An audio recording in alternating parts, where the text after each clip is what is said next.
बात झारखंड की, जहां की ठंडी हवाओं में इस समय आक्रोश से ज्यादा दर्द घुला हुआ है। खबर तो बड़ी यही है कि झारखंड लोक सेवा आयोग यानी जेपीएससी के पूर्व चेयरमैन एल खियांग्ते को सीआईडी ने गिरफ्तार कर लिया है। वही एल खियांग्ते जो कभी राज्य के मुख्य सचिव जैसे बड़े पद पर रहे, 14वीं जेपीएससी सिविल सर्विसेज परीक्षा में हुई कथित गड़बड़ियों की परतें जब उगड़ी तो बात दागी कंपनी टीडीपीएल को टेंडर देने और करोड़ों के लेन देन तक पहुंच गई। अब इस मामले में ईडी की भी एंट्री हो चुकी है, लेकिन जरा ठहरिए, क्या सिर्फ एक बड़े साहब की गिरफ्तारी से उन लाखों युवाओं के सालों का नुकसान पूरा हो जाएगा जो दिन रात एक करके किताबों के पन्नों में अपना भविष्य ढूंढ रहे थे?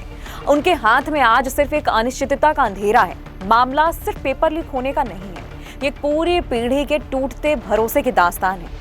तो चलिए आपको रांची की सड़कों पर ले चलते हैं, जहां आज एक बहुत ही भावुक कर देने वाला दृश्य दिखाई दिया।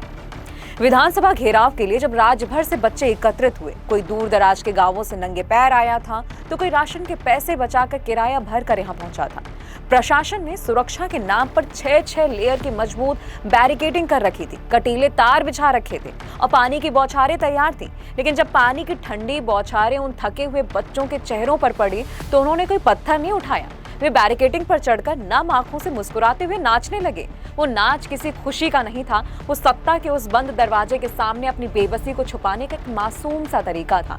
और इसी बीच एक ऐसी तस्वीर सामने आई जिसने हर देखने वाले का कलेजा छलनी कर दिया। पिछले 9 दिनों से भूखे बैठे छात्र नेता देवेंद्र नाथ महतो, जिनका शरीर अब साथ नहीं दे रहा था, वे अस्पताल की एम्बुलेंस में लेट कर ही बच्चों का हौसला बढ़ाने पहुंचे।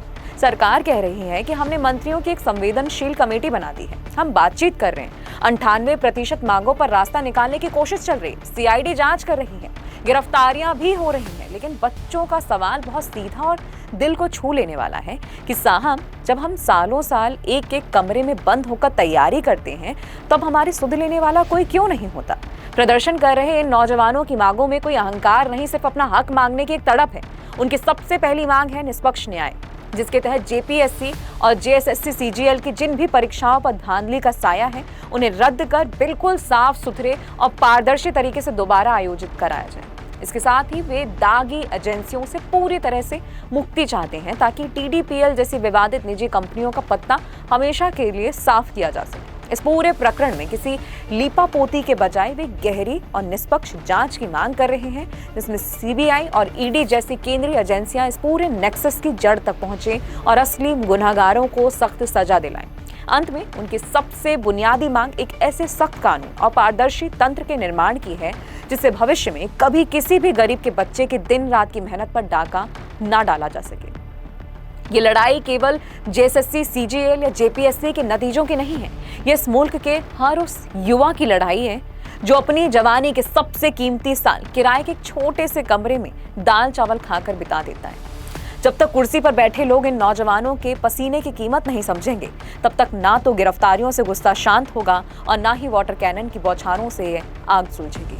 अब देखना यह होगा कि झारखंड सरकार कब तक अपनी जिद पर अड़ी रहती है और कब युवाओं के जायज आक्रोश के आगे झुकती है।